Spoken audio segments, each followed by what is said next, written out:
Hello everyone, मैं please स्वागत करती हूँ आप सभी का अपने यूट्यूब चैनल एसएससी लवर पर। फ्रेंड्स, आज की हमारी वीडियो रहने वाली है दिल्ली पुलिस कांस्टेबल 2025 के जीके जीएस के इम्पोर्टेंट टॉपिक के ऊपर कि कौन से ऐसे इम्पोर्टेंट टॉपिक है जिनको आपको करना ही करना है, जिनको आप बिल्कुल भी स्किप नहीं कर सकते, और कौन से ऐसे टॉपिक है जिनको आपको स्किप करना है, कौन से ऐसे हैं जिनके ऊपर आपको बहुत ही अच्छी अपनी कमांड बना लेनी है। और ऐसे टॉपिक बताऊंगी जो कि आपके हर शिफ्ट में आपसे पूछे ही पूछे जाते हैं। इन सभी को बताने से पहले मैं आपको एक न्यूज़ देना चाहती हूँ। बिहार पुलिस के फॉर्म निकले हुए हैं। 18 मार्च से इसके फॉर्म निकलने स्टार्ट हो गए थे और 18 अप्रैल 2025 तक ये चलेंगे। 18 मार्च को निकले थे और 18 अप्रैल तक चलने वाले हैं। जिनकी भी एज 18 से 25 साल के बीच में है वो कैंडिडेट अपना फॉर्म है जो अप्लाई कर सकते हैं। और उसके साथ आपकी जो है +2 आपने की होनी चाहिए। ठीक है, ये था आपका बिहार पुलिस का। उसके बाद बात कर लेते हैं अपने जीके जीएस के टॉपिक वाइज वेटेज की कैसे रहता है। स्टैटिक जीके के मैंने बताए थे आपको 10 से 15 क्वेश्चन रहते हैं। 10 से 15 क्वेश्चन है आपके जो स्टैटिक जीके से आते हैं। स्टैटिक जीके को आपको बिल्कुल भी लाइटली नहीं लेना है। उसका जो है आपको अभी से करने लग जाना है। उसमें मैं आपको बता देती हूँ कि कौन कौन सा टॉपिक है जो बहुत ही ज़्यादा इंपॉर्टेंट हो जाता है आपके एग्जाम के लिए। सबसे पहले कर लेना है आपको first in India and world dance, folk dance and classical dance, मेले और उत्सव, प्रमुख वादक और वाद्य यंत्र, विश्व के प्रमुख संगठन, important days, UNESCO Ramsar sites, awards, जनगणना 2011 की। ये तो आपको बिल्कुल ही रट लेना है। जनगणना से तो हर शिफ्ट में क्वेश्चन आते ही आते हैं। उसके साथ ही स्पोर्ट्स, बुक्स एंड ऑथर, प्रमुख मंदिर, नेशनल पार्क, भारत के पड़ोसी देश, मार्शल आर्ट। ये आपके 15 टॉपिक हैं। हो सकता है तो अपनी कॉपी पेन साथ लेकर बैठ जाना और इनको नोट कर लेना। ठीक है, इनके आपको नोट करके अपनी दीवार पे चिपका लेना है कि हाँ ये इंपॉर्टेंट टॉपिक है। और जो आपका हो जाता है उस पर ऐसे करके टिक का निशान लगा दिया करोगी। और उसके बाद आप ये तो कर लेते हो। सारा खेल ये है आपका प्रैक्टिस का। बच्चों के बहुत सारे कमेंट आते हैं कि दीदी हम नोट्स भी बना लेते हैं, हम लर्न भी कर लेते हैं, बट ज़्यादा टाइम के लिए हमारे याद नहीं रहते। इसका सिर्फ एक ही सिंपल सा फंड है। आपके पास जितनी रिवीजन कर सकते हो ना आप उतनी रिवीजन करो। ठीक है, रिवीजन पे आपको पूरा ध्यान देना है।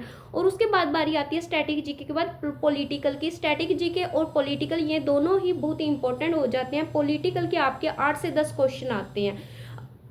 क्या है, पॉलिटिकल के आपके आते हैं 8 से 10 क्वेश्चन आते हैं और 10 से 15 क्वेश्चन आपके आ जाते हैं स्टैटिक जीके के। इन दोनों को मैं अपने टारगेट में लेकर चल रही हूँ। पहले पॉलिटिकल के सारे ही इंपॉर्टेंट टॉपिक हो जाते हैं, इसलिए पॉलिटिकल का आपको कंप्लीट सिलेबस कर लेना है। ठीक है, पॉलिटिकल का क्या करना है, आपको कंप्लीट सिलेबस करना है। इसमें कोई भी ऐसा क्वेश्चन, ऐसा चैप्टर नहीं है जिसको आप स्किप कर सकते हो।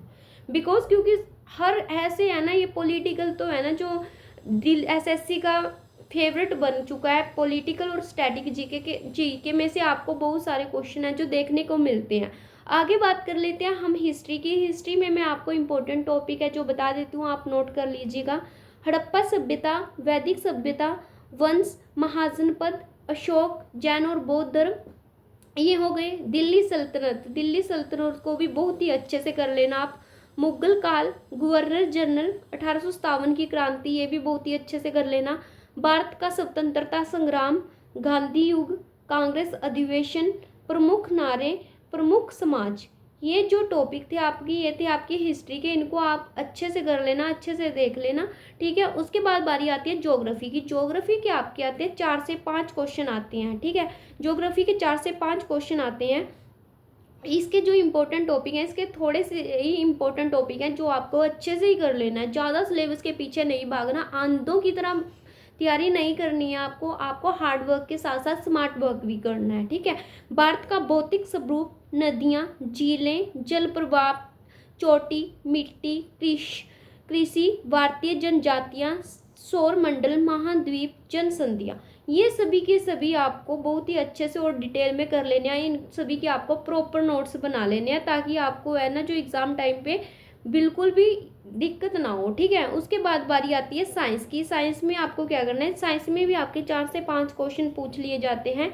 डिसीज, विटामिन, ब्लड, पाचन तंत्र, cell, periodic table, metal and non metal, invention, lens और यूनिट्स। ये आपके थे साइंस के इंपॉर्टेंट टॉपिक से इनको आपको बहुत ही डिटेल में कर लेना है, ठीक है।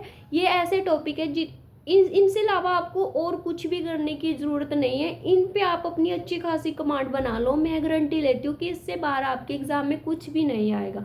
उसके साथ साथ आपकी करंट अफेयर का मैं डेली यही बोलती हूँ कि आप अपना एक शॉर्ट डेली देखना स्टार्ट कर दो, जहाँ से भी आपको अच्छा लगता है वहाँ से कर लो। मैं तो ज़्यादातर आपको रवि स्टडी IQ से बोलती हूँ, बिकॉज उनका मुझे ज़्यादा अच्छे से समझाता है। वैसे क्रेजी जी के ट्रिक भी है, उत्कर्ष से जा सकते हो, आप किसी के साथ भी जा सकते हो, जहाँ से आपको समझ आता है वहाँ से करो, बट अपना कर लो, अपनी स्टडी में लग जाओ। अब आपके पास यही समय है जिसको आप अपनी जो प्रिपरेशन है उसको राइट डायरेक्शन दे सकते हो, ठीक है फ्रेंड्स। यही मैसेज मुझको आपको देना था, लग जाओ अपनी प्रिपरेशन में। Thanks for watching this video, bye bye.